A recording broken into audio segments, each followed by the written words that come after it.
नमस्कार दोस्तों, आज मैं आप सभी को सबसे शक्तिशाली महामृत्युंजय मंत्र की कहानी सुनाने जा रही हूँ। आखिर महामृत्युंजय मंत्र इतना शक्तिशाली क्यों है?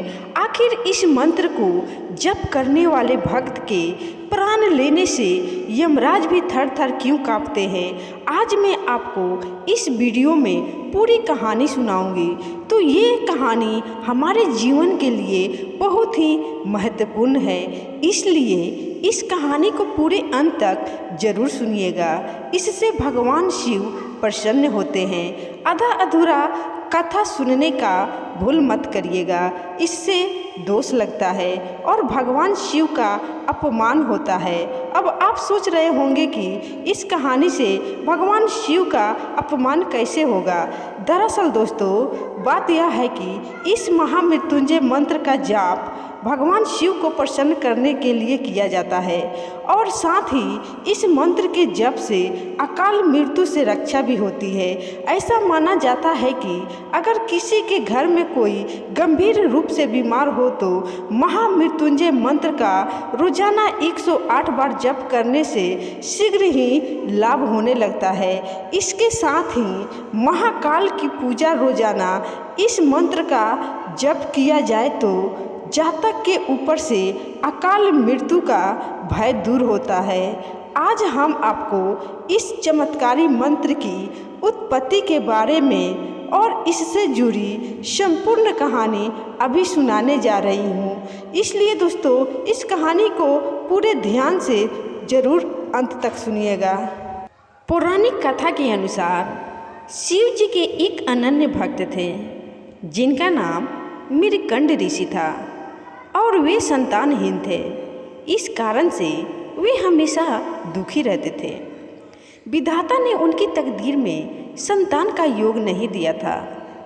मीरकंड ने सोचा कि महादेव संसार के सारे विधान बदल सकते हैं, तो क्यों ना भोलेनाथ को प्रसन्न करके यह विधान भी बदल लिया जाए।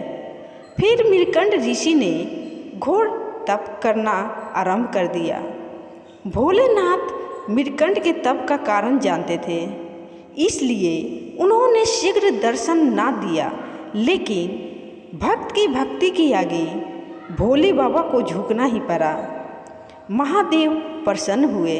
उन्होंने ऋषि को कहा, मैं विधान को बदलकर तुम्हें पुत्र का वरदान दे रहा हूँ, लेकिन इस वरदान के साथ हर्ष के साथ विषाद भी होगा। भोलेनाथ के वरदान से मीरकंड को पुत्र हुआ जिसका नाम मार्कंडेय पड़ा। ज्योतिषियों ने मीरकंड को बताया कि यह विलक्षण प्रतिभा का धनी बालक अल्पायु है, इसकी उम्र केवल 12 वर्ष है। ये सुनकर ऋषि का हर्ष विषाद में बदल गया। मीरकंड ने अपनी पत्नी को आश्वस्त किया कि जिस ईश्वर की कृपा से संतान हुई है वही भोले इसकी रक्षा करेंगे। भाग्य को बदल देना उनके लिए सरल कार्य है। मार्कंडेय बड़े होने लगे तो पिता ने उन्हें शिव मंत्र की दीक्षा दी। मार्कंडेय की माता बालक की उम्र बढ़ने से चिंतित रहती थी। उन्होंने मार्कंडेय को अल्पायु होने की बात बता दी। मार्कंडेय ने निश्चय किया कि माता पिता के सुख के लिए वह उन्हीं भगवान शिव से दीर्घायु होने का वरदान लेंगे। जिन्होंने जीवन दिया है वही लंबी आयु देंगे। फिर 12 वर्ष पूरे होने को आए। मार्कंडेय ने शिव जी की आराधना के लिए महामृत्युंजय मंत्र की रचना की और शिव मंदिर में बैठकर इसका अखंड जाप करने लगा। मंत्र कुछ इस प्रकार था, ओम त्र्यंबकं यजामहे सुगंधिं पुष्टिवर्धनम् उर्वारुकमिव वंदनान् मृत्युमूर्छिमामृतात्। समय पूरा होने पर यमदूत उन्हें लेने आए। यमदूतों ने देखा कि बालक महाकाल की आराधना कर रहा है, तो उन्होंने थोड़ी देर प्रतीक्षा की। मार्कंडेय ने अखंड जप का संकल्प लिया था। वह बिना रुके जप करते रहे। यमदूतों का मार्कंडेय को छूने का साहस ना हुआ और लौट गए। उन्होंने यमराज को बताया कि वे बालक तक पहुँचने का साहस नहीं कर पाए। इस पर यमराज ने कहा कि मृकंड के पुत्र को मैं स्वयं लेकर आऊँगा। ये कहकर यमराज मार्कंडेय के पास पहुँच गए। बालक मार्कंडेय ने यमराज को देखा तो जोर जोर से महामृत्युंजय मंत्र का जप करते हुए शिवलिंग से लिपट गया। यमराज ने बालक को शिवलिंग से खींचकर ले जाने की चेष्टा की, तभी जोरदार हुंकार से मंदिर कांपने लगा। एक प्रचंड प्रकाश से यमराज की आंखें चुंधिया गई।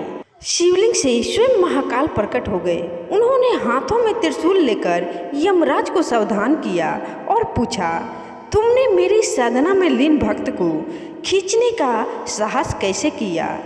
यमराज महाकाल के प्रचंड रूप से कांपने लगे।